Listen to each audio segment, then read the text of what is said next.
What's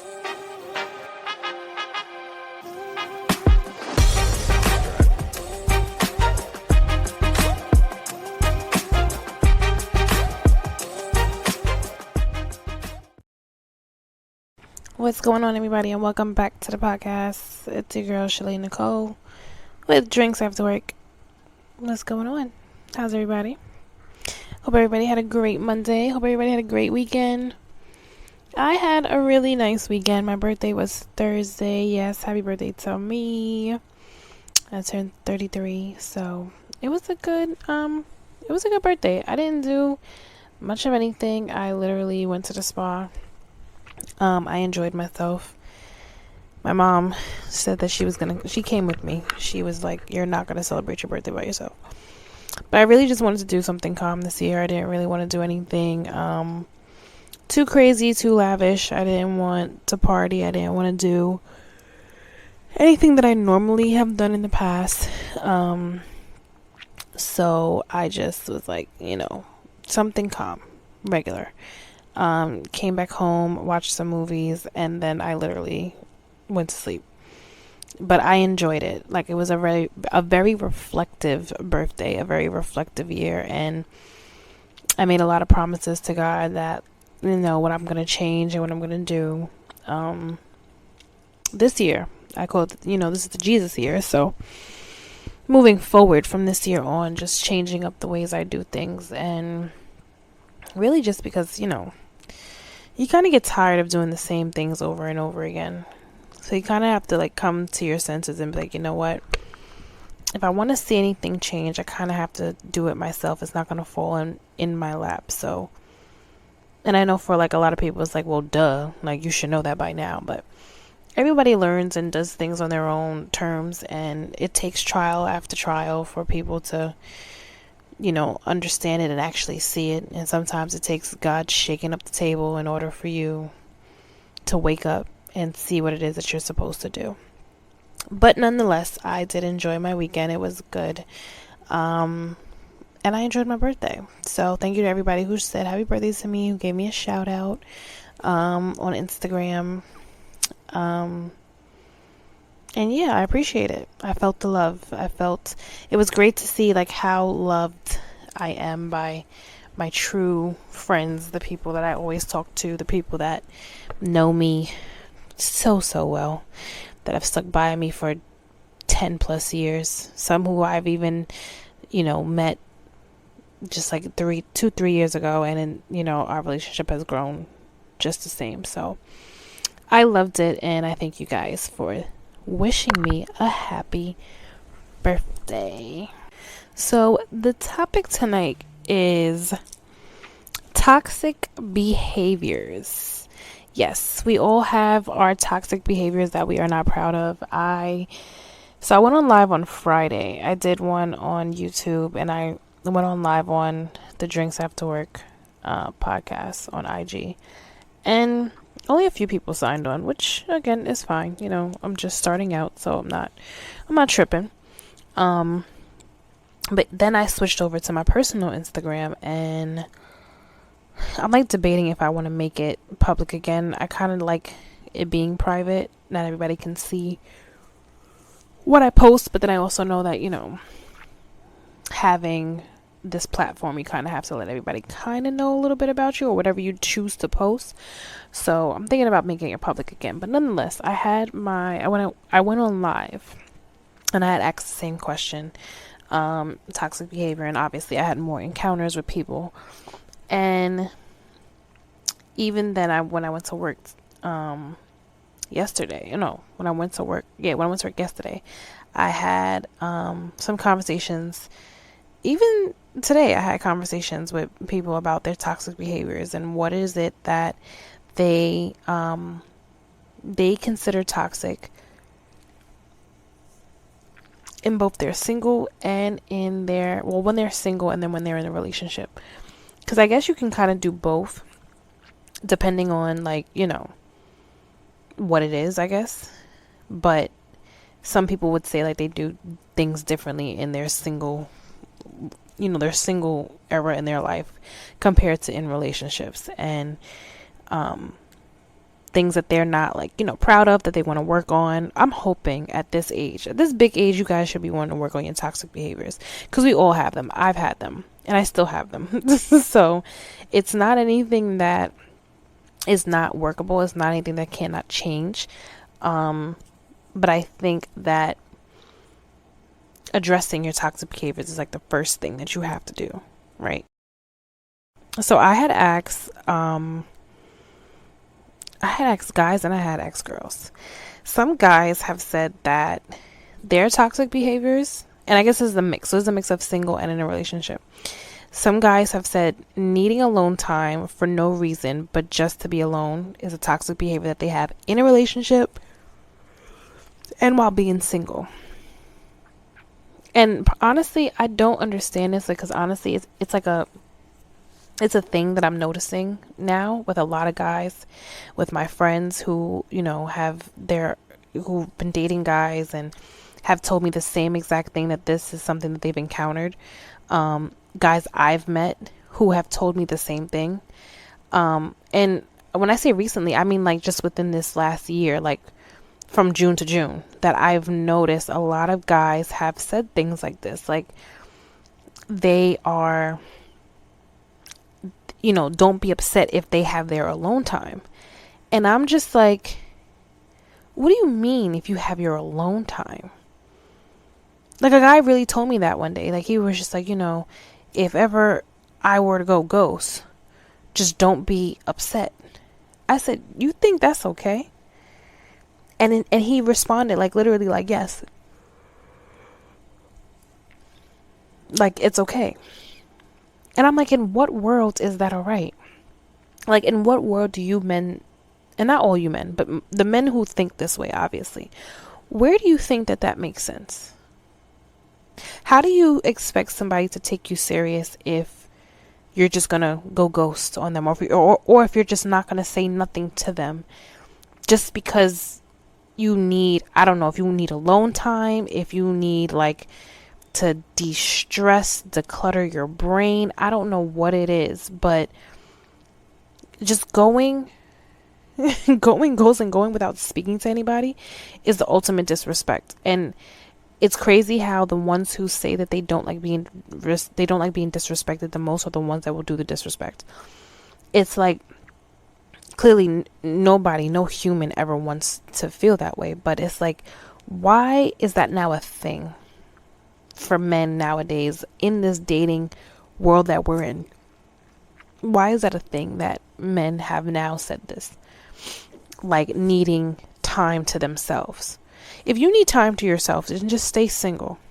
Stay single, speak to God, read the Bible, whatever it is that you need to do to give yourself the alone time that you need, do that.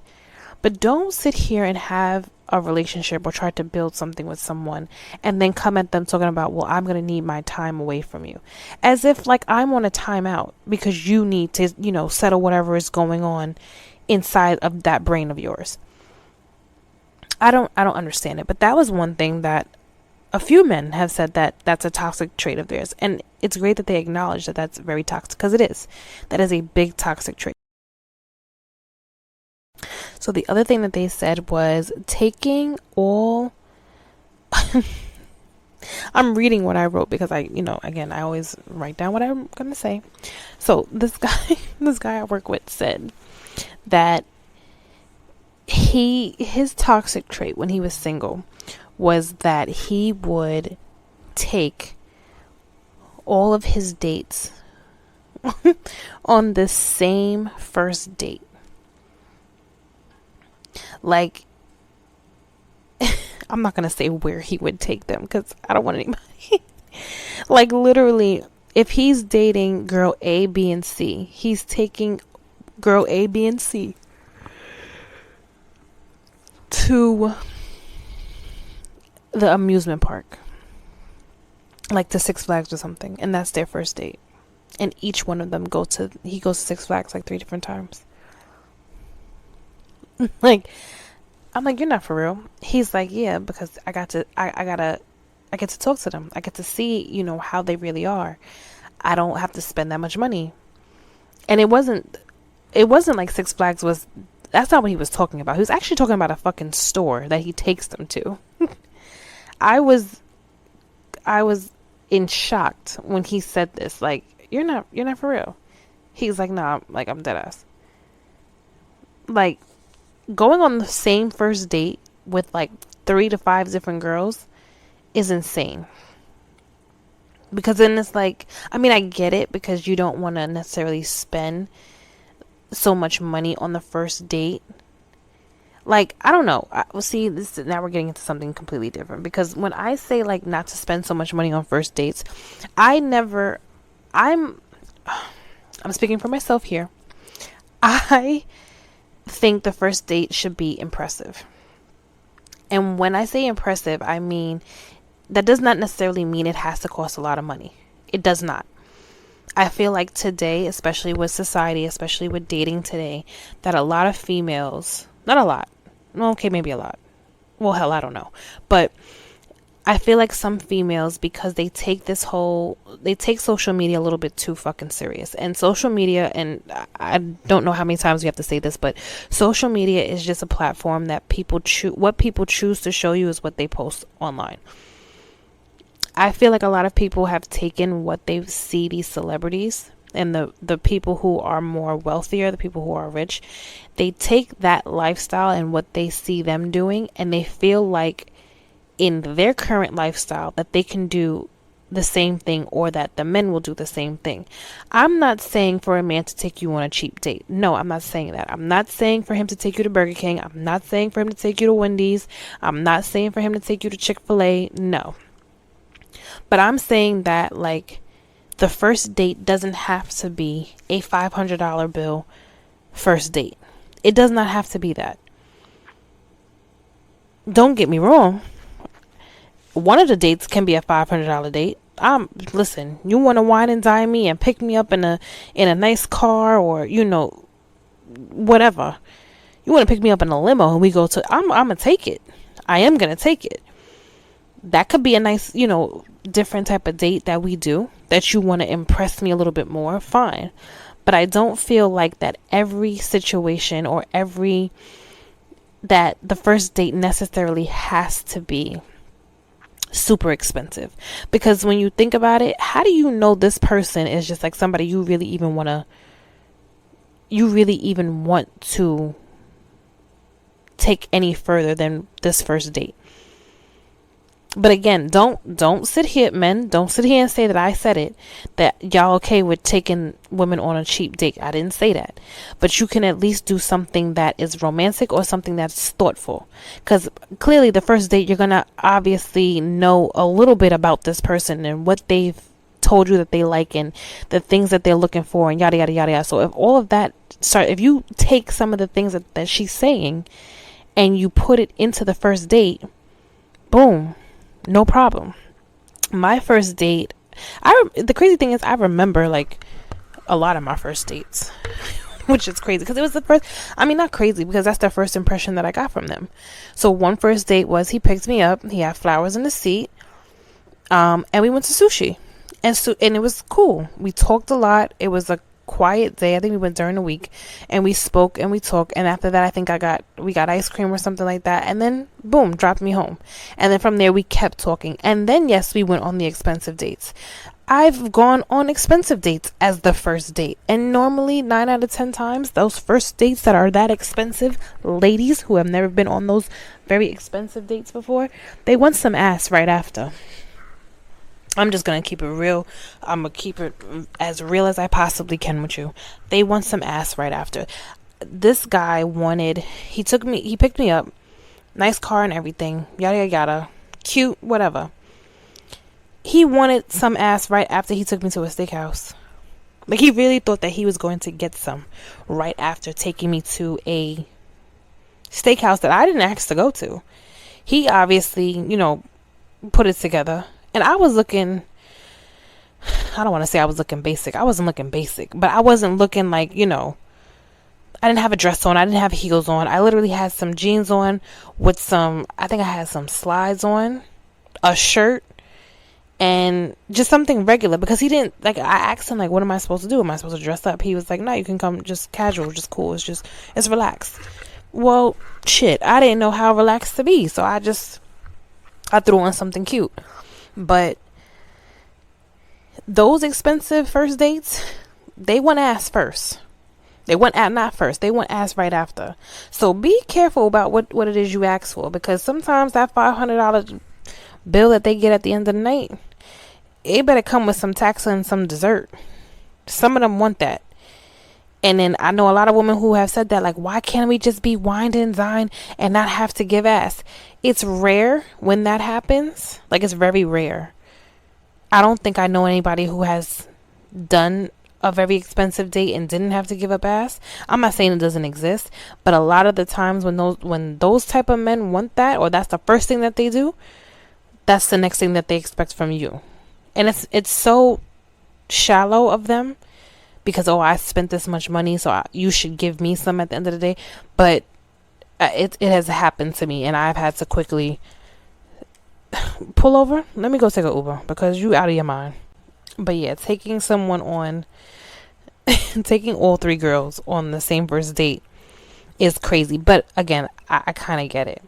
The other thing the guy said was falling asleep without texting his shorty, leaving her to overthink. That was a toxic trait that one of the guys that I had asked had said on, I think it was on the live, that he had said that. And you know us women, we overthink. We can't help it. I mean, we can to an extent, but we really can't help it. Like, why aren't you answering the phone? What are you doing? And granted, you could be sleeping, but it's like, we know y'all. We know if this is a man that we've been talking to for a long time, we kind of know your patterns in a way. We kind of know what you're doing.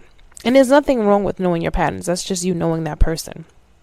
But if out of nowhere I call you and it's just like, we haven't spoken all day, and then out of nowhere you just don't answer the phone, and I keep calling you. Come on now.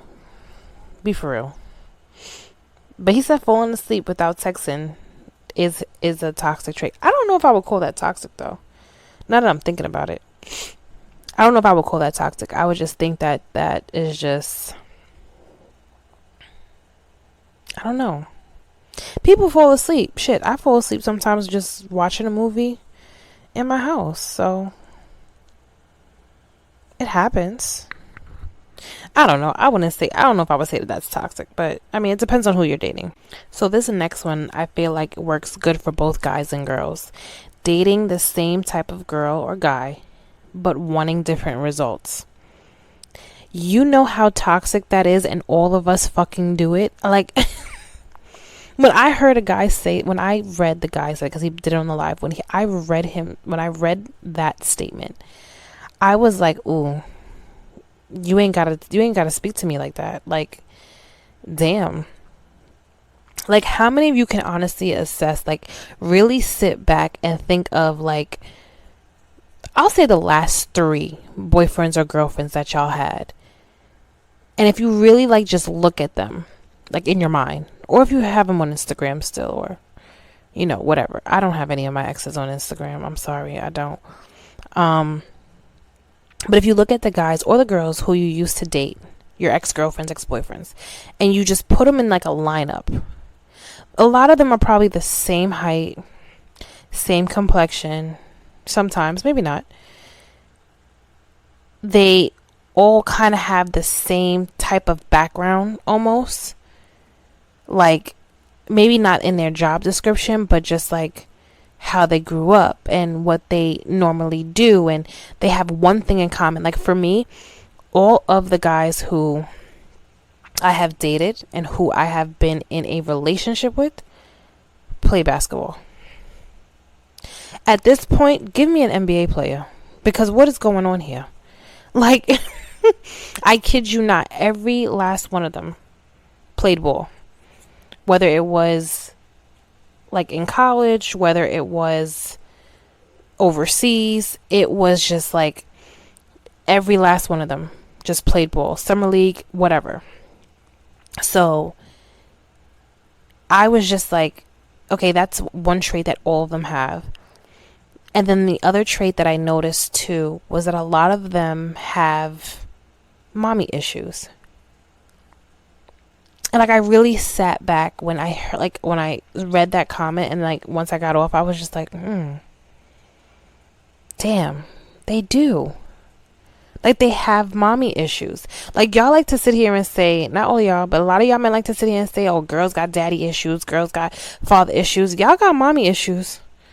Y'all want to talk? You want to talk about it? Let's talk about it. Y'all got mommy issues. Y'all mad at your mom for either not being there or trying to be your mother and father. You're mad at your mom about something. So you have just as much reason to go to therapy, just as much as women who have daddy issues need to go to therapy, just the same. So, but I noticed that a lot of them have mommy issues, where not to the point where they disrespect their mothers. You know, their moms are still around, they still talk to them, they still love them, but there was something deep down in however they were raised that has caused them to act the way that they act now with females, that they will just sit here and say like, no, that got nothing to do with it. No, but it does. Because it's just like when girls have daddy issues, they find their father in other men, or they find that love that a father never gave them in the men that they choose to date. So it's kind of the same thing, roles reversed, with men trying to find women or using women for other things. That's just how I see it. Again, y'all know I'm not a professional. This is just what I always bring my reality of my friends, and reality of people who have come to me and asked me my opinions, and I put it all together and I just give out my advice that makes sense in my head. But if y'all really think about it, like I really want y'all to do that. Like after you listen to this episode, I really want you guys to think about, are you possibly just choosing the same type of person and expecting something completely different? And I guarantee you, you'll probably just be like, you know what? God, I'm going to hand this over to you too, because clearly I'm doing the wrong thing. I told myself that, like, you know what, God, take this over too.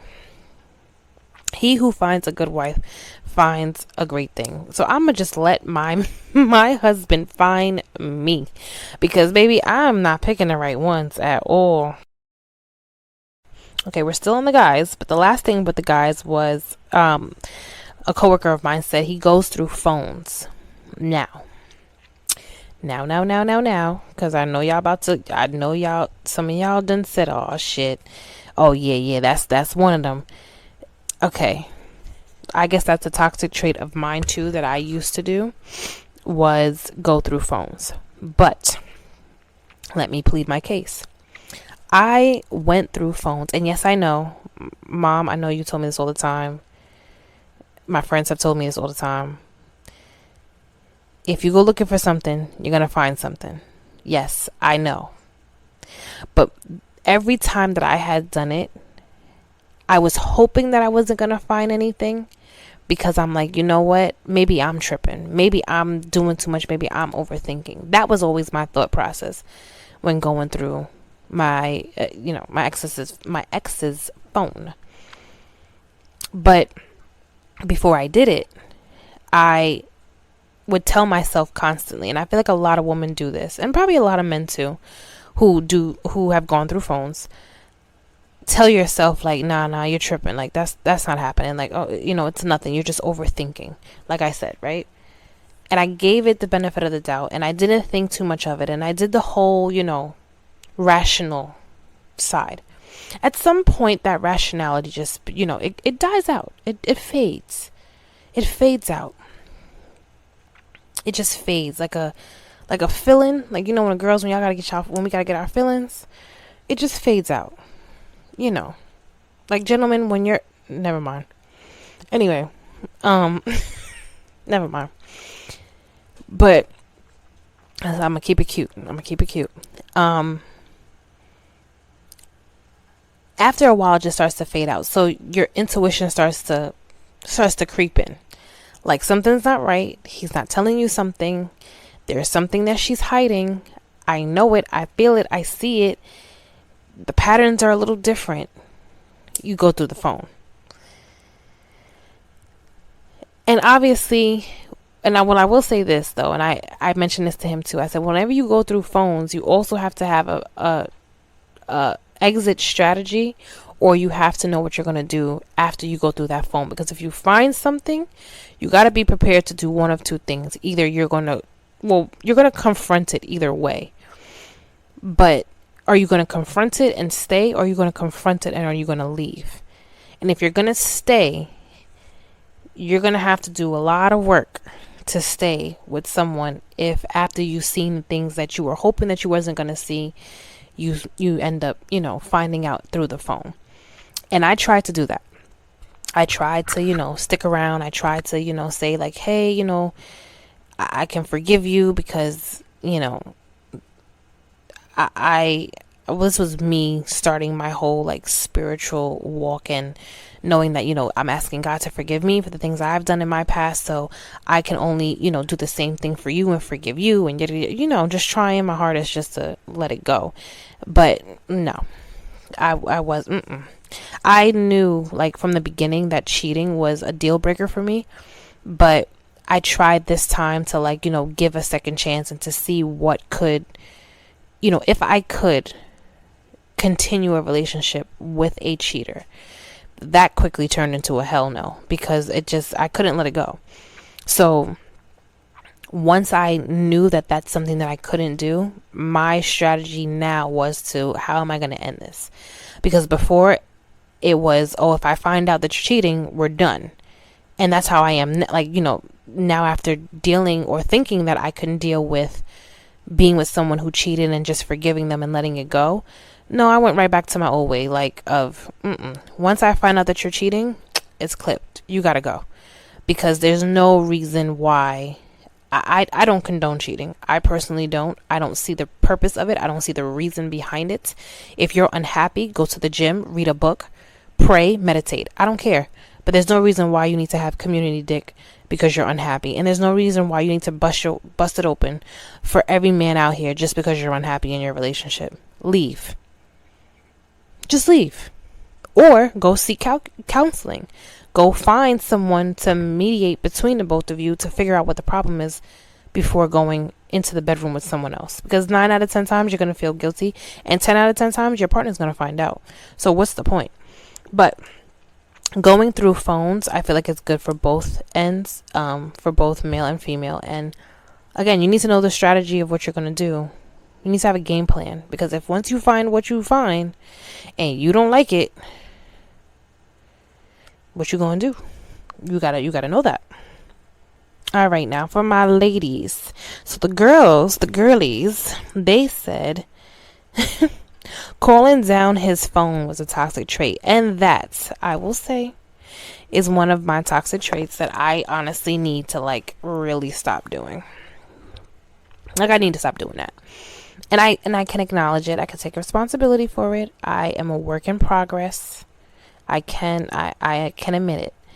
But it's only when and I'm not saying this as an excuse, but this is only when I only call down the phone when I know that you're awake and I know that you're near your phone. Because there's no way you can tell me that I post something on Instagram or I post something on TikTok, Facebook, wherever, and you just so happen to see my story. You just so happen to like my picture, whether it's by accident or not. And then you see me calling you and then you don't answer. Oh, so you're just blatantly ignoring me. Okay. Cool. Watch this. Ring. Ring. Like, why aren't you answering the phone? I'm going to text you. What's going on? Why are you not answering? But now, see, if you're the type of person who's just running down his phone for no reason, and he's at work, or he told you he's going to be in the gym, if he communicated and told you what was going on and what he was doing, and you're still running down his phone and there's no like legit emergency, then I feel like that's a problem. I'm not saying that what I did wasn't a problem. I'm not saying what I did was an issue. I'm not saying that at all. But what I'm saying is, girl, if he told you that he's doing something, why are you calling down his phone? I feel like it's more disrespectful if you didn't tell me anything and I'm left to just think my own thoughts just because you're choosing not to tell me what's going on with you. I feel like that's disrespectful. And I feel like that deserves me calling your phone and me texting you frequently and asking you what's going on with you. But again, I'm not saying that it's okay, if that makes sense. It's something that I feel like we all have to work on that. I mean, at least the girls who agree with it, at least. We have to work on it. We're working on it. We're working on it. The next one that someone said was being on the phone on the first date. I don't think I was ever on my phone on a first date. Okay, no, I was. I take it back. I was. My father had called me and I was on a first date. And they were asking me a question about, like, I think a car that him and my mother were getting. And I didn't want to answer it, but at the same time, I'm just like, it's my parents. What's going on? What are they calling me for? So we were on the phone for maybe like 5 to 10 minutes. And he felt away. He was like, I was about to get up out and walk out of here. I said, no, you wasn't. He was like, yeah, because why you answer the phone? We on a date. I said, it's my father. I don't know about y'all. My father calls me, I'm picking up the phone. My mother calls me, I'm picking up the phone. My brother calls me, I'm picking up the phone. I don't care what I'm doing. What is, yes. My loyalty before anything runs with my family. So if they call me and I have the ability to pick up the phone, like I'm not doing anything that's like requiring my 110% attention at the moment, I'm picking up the phone. We were eating and I guess we were having like some type of conversation. We were talking about something. But I picked it up and I listened to what he was saying for a little bit. And then I said, okay, well, I'm going to call you right back, Dad. I'm outside. He said, oh, okay, no problem. Just wanted to vent a little bit. I said, okay, no problem. And it was literally like 5 to 10 minutes. And he wasn't mad. I won't say that the guy wasn't mad that I did it. But, he did like bring it up, a few months later, like, why was you on the phone? Or I didn't like the fact that you was on the phone when we went on our first date. I was like, boy, please. It was for 5 to 10 minutes. It wasn't like I was on the phone for an hour. But now being on the phone for more than 10 minutes and you on the first date, or even when you just like how do y'all date now? Like this new generation, I want to ask them, because they always in their phone. They always on TikTok. They always on Instagram. They always on whatever the hell else they be on. How do y'all first dates go now? Because I know y'all be on y'all phone. Like y'all on y'all phone in the club. Like when I tell you going to the club is so boring now, that's why I don't go. That's why if you want to catch me, you can catch me in a nice little lounge. But other than that, you ain't about to catch me in no club. At least not up here. At least not here. Like you'll catch me if I'm going on vacation somewhere, then yeah, I'll go to like, whatever hot spot is out there. Like maybe one, if I'm outside for like, if I'm out, in the country or on vacation for like 4 or 5 days, you'll catch me out in, 1 or 2 spots. But it's like, I feel like it's the same all around. Like no matter what city, no matter what, I want to say what country. I would say no matter what city. I feel like everybody's just on their phone now. And it's cute to take a little selfie here and there, take a little video, boom, boom, boom. But then it's like, okay, what about the party? What about playing music? What about like dancing? Like y'all don't bust a sweat. We used to come back sweating from the club. Like we need to, once when we get in the house, gotta go take a shower real quick and then lay down. That's how hot we were. Like that's how much fun we was having. Now I feel like it's the same thing with the first dates. It's like it's so boring, it's so dry. Like you might as well text each other while y'all across from the table from each other. It's so weird. I think that's definitely toxic though, because there's no way you going on the first date with me and you on your phone the whole time. I'm gonna get up and I'm gonna go. If the entire time you are on your phone and we're on the first date, you paying for the check, I'm gonna get my Uber. I'll see you whenever I see you. Bye. So another lady said that wanting to actually be alone and not date anyone is her toxic trait, her toxic behavior. And I feel like that's so sad, but yet it's so true for most of us who are in this dating world right now. And I mean this for both men and women, because it's like, it's almost safer just to be alone. That's so like fucked up to say, but it's so true. Like, it's just safer to be to yourself and keep your heart inside instead of showing it and wearing it on your sleeve, because you don't know people's true intentions.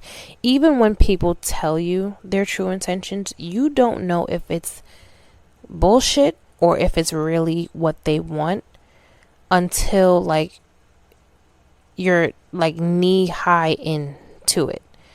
Like 3 months in, you know, like, okay, this is someone who you want to like consider being with. And a lot of men have said, like, men, you guys know from the jump, you know from the first date, you know from like the beginning if this is somebody who you want to be with. And I guess for some men, yes, it's true.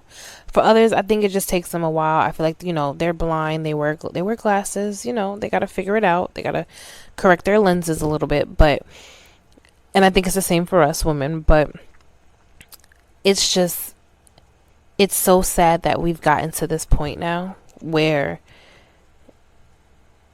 it's like you don't want to, because you don't want to deal with the possibility of somebody leaving you.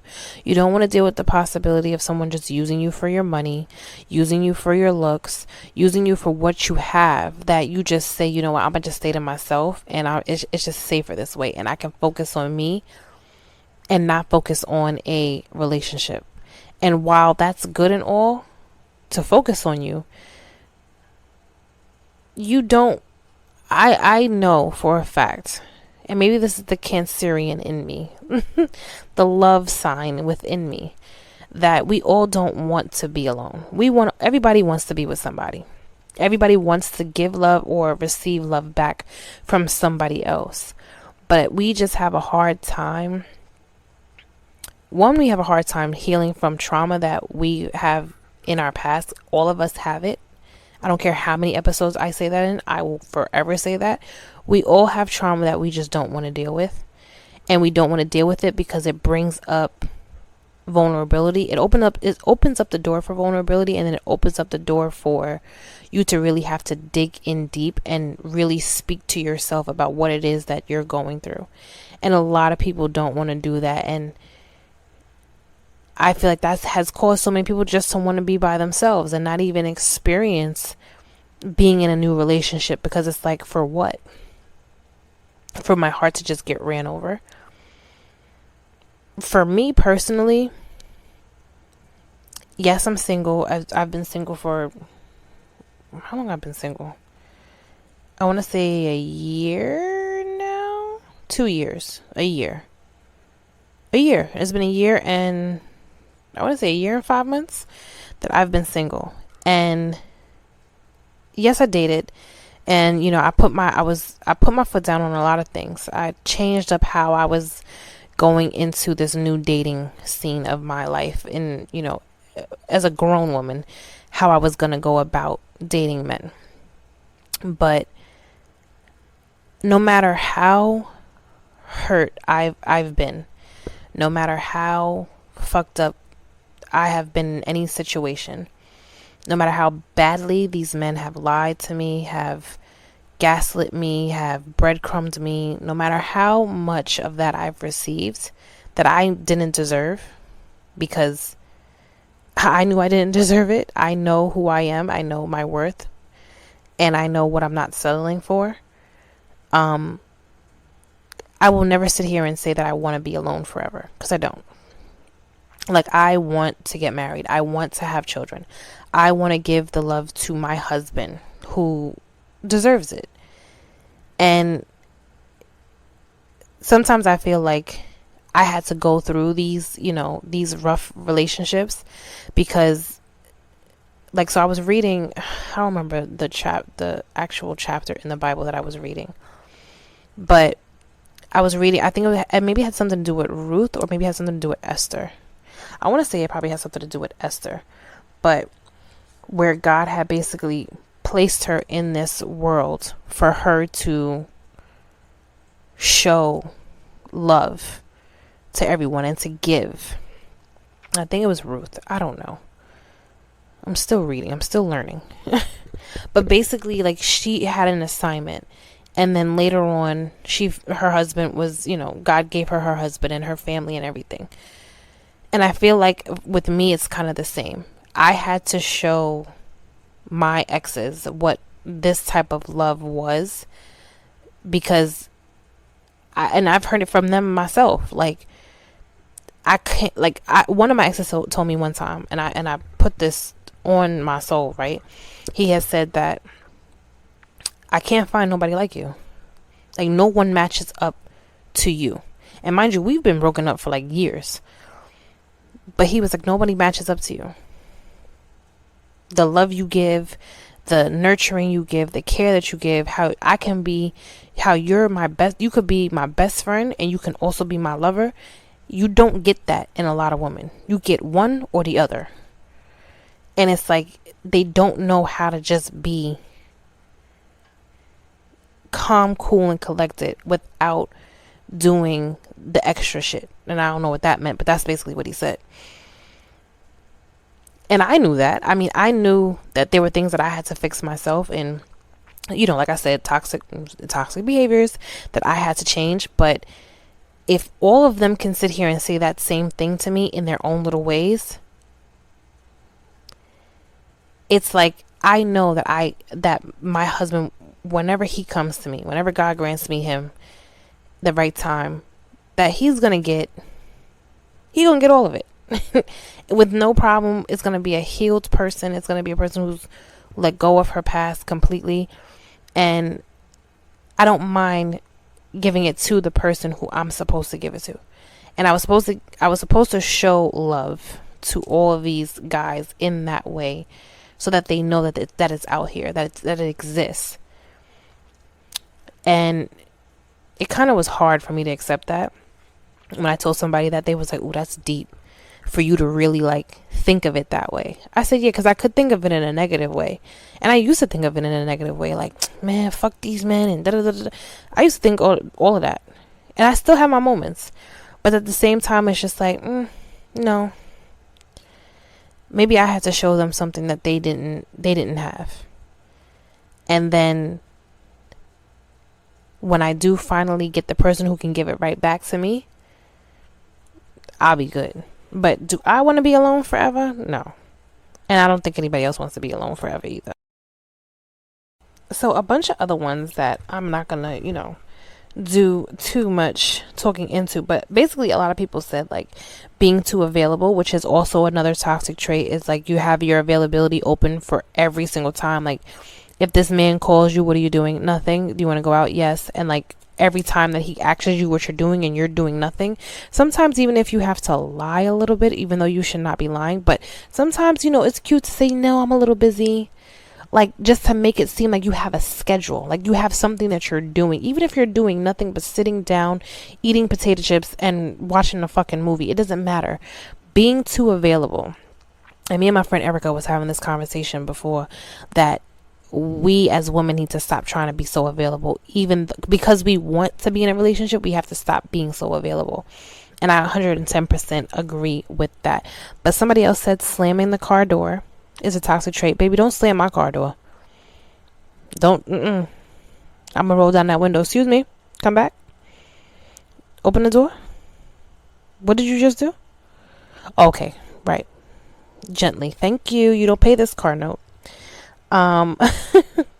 Arguing, thinking that's communicating. That was something that I did in my first relationship, and and he told me so nicely. He was just like, why do you argue so much? I'm like, I'm not arguing. In my head, I thought arguing was communicating, but that's because that's what I grew up seeing. Like, that's what my parents did. They argued. But my mom was like, that's just us talking. We're having a conversation. And then I had to realize, and I guess they eventually realized, that was something that they had to stop doing, because they eventually stopped doing it. But I had to then also realize that that's not communicating. That's arguing. Communicating is us just literally having conversations just like this, talking to each other in this type of tone, and just speaking about whatever it is we need to speak about, compared to really yelling and going at each other's necks. So that's definitely a toxic behavior. Some other ones is manipulating, controlling your partner, gaslighting, financial irresponsibility, which a lot of us have, and all of us have done it. I have done it myself.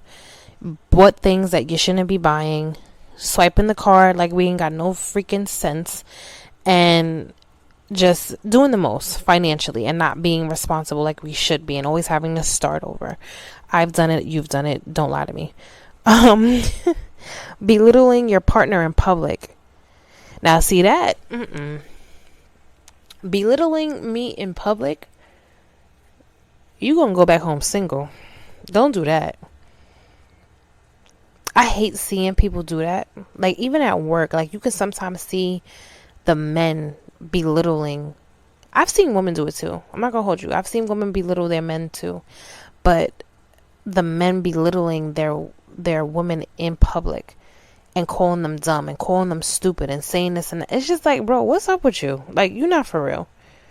Like, why would you even do that? Like, no matter, even if she did something to piss you off, even if she did something that irritated you, you know how easy it is to just be like, oh, come here, let me talk to you real quick. And like have a really close conversation and just like, y'all really like ear to ear to each other. Like, listen, let me tell you something. Come here. Why would you do that? That makes sense to you? Like, just talking to them softly, but being assertive. But belittling your partner in public? Nah. Like I said, you're going back home single, because you're not about to do that to me and make me the butt of your jokes. My ex did that before too. He did that one time. No, he did it more than one time. Yeah, he did it more than one time. He had done it like, he did it twice. And I definitely told him, like, yo, stop doing that. Like, the first time he did it, I addressed it, and the second time, I think the second time I went off, and he never did it again. But that's neither here nor there. Don't belittle your partner in public. And then somebody said, hoping that the other person knows how you're feeling. Oh, I guess like playing charades. So like, you know, if you're upset or something and they're asking you like, what's wrong? Nothing. No, but I know there's something wrong with you. So what's going on? Nothing. Okay. And then the whole day goes by and then they don't say nothing to you. And then once you're out of your funk, well, you didn't even ask me if I was okay. And what you mean? Yes, I did. I asked you, was you okay? I said, asked you, what's wrong with you? You said, I'm fine. So I'm confused. Playing charades in a relationship, go crazy. There's no reason why I'm playing this game with you. If there's something going on, whether it be something that I did or whether it be something that has happened at work, in your family, whatever it is, there's no reason why I'm having to play a guessing game to figure out what's bothering you. If you're going to tell me, tell me. If not, I guess you'll speak to me when you're ready to tell me what's going on, because I'm not going to keep asking you like, what's wrong? What's wrong? What's wrong? What's wrong? You're mad. What's wrong? What's going on? And you're not telling me. Like, come on now. Stop it. And not expressing themselves clearly. So that was the last one. With not expressing yourself clearly is also a toxic trait, which it is, because I guess it goes back to the same thing of playing charades, like a guessing game to figure out what it is going on with your partner. And that's not fair to them, because a lot of the times people will also feel like, well, is it something that I did? Did I do something wrong? Like, what are you mad at? You know, it makes their head start to spin, and it's not, like I said, it's not fair. So I can definitely see how those are really bad toxic traits. But nonetheless, guys, thank you guys for listening. Thank you so much for tuning in. Big announcement coming up soon. Finally, I am so happy. I'm so happy. Like, thank you, God. Thank you. Glory to God. Because I have been trying to get this daggone podcast up on one of the biggest platforms forever. And it will soon be on Apple Podcasts. It will finally be on iTunes. It will be on the Apple Podcast, so you guys can stream it where millions of people have been streaming their podcasts. That's where everybody listens to them, majority of them. And they'll still be on SoundCloud. It'll still be on Spotify. And it'll be on Amazon Music as well. So you can listen to it on all these platforms: Amazon Music, iHeartRadio, SoundCloud, Spotify. But now it will be on Apple iTunes shortly. And I will obviously announce it. So stay tuned. I will let you guys know when it's up there, putting in the final touches and work and everything like that. So I'm so excited for that. Also, I'm going to be doing an in-person, I know I've been saying that. I've been wanting to do the in-person podcast episodes. And why do I say podcast episodes? I wanted to do the in-person episodes. And I finally found a place that was actually decent enough. Because when you're first starting out with your podcast, it's like, you got to use your own money. You can't, it's a lot. So I found a place that was decent, that was actually really nice, and I'm going to use them for the in-person ones. So if you guys want to be on any upcoming episodes, stay tuned. Look out on the Drinks After Work podcast. I always I haven't done it lately, which I'm going to do it. I did it yesterday. I'm going to do it again today for the future topics of the in-person ones, to see which ones we're going to talk about that day. And obviously send out the email and the text message and everything to let you guys know what it is you need to look forward to for the in-person episodes that I want to do, because I definitely want to get into that and not just doing everything just behind the mic. I want to do it in front of the camera too. So yes, guys, I thank you guys for listening. I thank you for taking this journey with me. I hope you guys had an amazing Monday. Can't believe it's July already. It is ridiculous the way this year is flying by. Ridiculous. But I love you guys for listening. Don't bring in yesterday's problems don't bring in today's problems into tomorrow. Leave everything behind today. And I love you guys again for watching and listening. Because I do, I put up some videos. But I love you guys. Thank you. Have a good night. Later.